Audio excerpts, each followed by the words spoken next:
He is a candidate member state for quite some time. What do you think about Turkey? Should Turkey become a member of the EU or not? 98% of the landmass of Turkey is in Asia. Yes. So how it can join Europe is beyond me. What we've got here, and Barroso once was honest about it, Barroso once described the European Union as the first non-imperial empire. Namely, they're not doing it with armies, they're not doing it through invading, they're doing it economically, they're doing it politically. And therefore, I can see from their perspective why they want to expand constantly. You know, keep expanding, and then you take people's mind off what's actually going wrong within. It's a classic tactic that's been used by empires, you know, through thousands of years of history. I would have thought that Turkish membership of the Union would be an even bigger mistake than allowing countries like Romania and Bulgaria in, both of which should never have joined. They did not meet the criteria in any way at all. But they're quite small countries, so much as they have an effect upon us, it's a relatively small effect. Letting in a country with a population of approximately 75 million, but growing very rapidly, you know, due to be 100 million by 2025, there is a cultural problem in that whilst Turkey maintains a secular government, it is an Islamic country, and you know, there are problems there.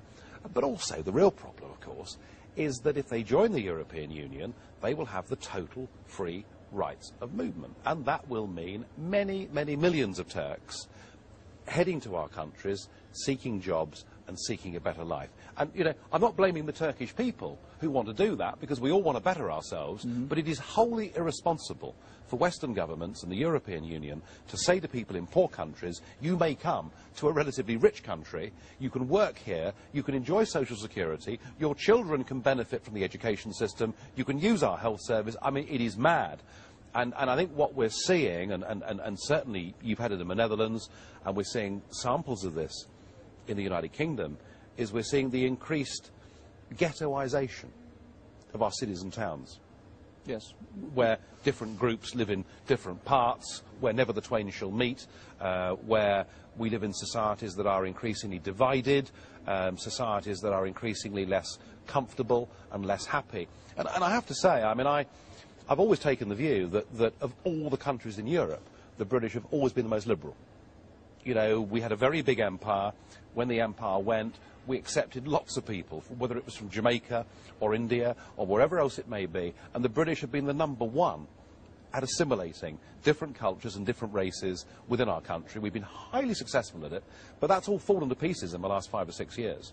You know, where every market town in England now has a Polish ghetto, where there is acrimony that exists between the local population and the Polish population. And if we do that with Turkey on a scale that may be 3 or 4 times the size of what we've done with Poland and the rest of Eastern Europe, that I would suggest that's bad news for all of us. And that is the main reason that we should oppose Turkish membership of the Union. Okay.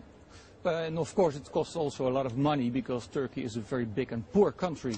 Yeah, I mean, in terms of transfers, in terms of regional policy, I mean, clearly that's, you know, that's where the money would go. But I think, I mean, clearly money matters, and money is important, and particularly as we're looking at bailing out Greece and possibly Portugal and Ireland and maybe even Spain, money matters. But the health and happiness of our nations and societies matter even more than money. Yeah.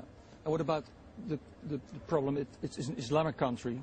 You believe no Islamic country could join EU, or don't you believe so? Look, Albania, for instance. I mean, look, you know, there are tensions that exist between fundamental strains of Islam and Western civilization, and there are points of contact at which the two appear to be incompatible.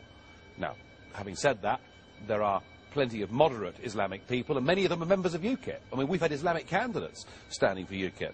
But you've got those extreme strains of Islam that are potentially very dangerous and quite corrosive in terms of forming a cohesive society. And to say to 75 million people, you know, a proportion of which will be from the extreme wing of Islam, you have total free rights to come to our country and set up your store here. No, it doesn't make any sense at all. Okay, well, thank you very much.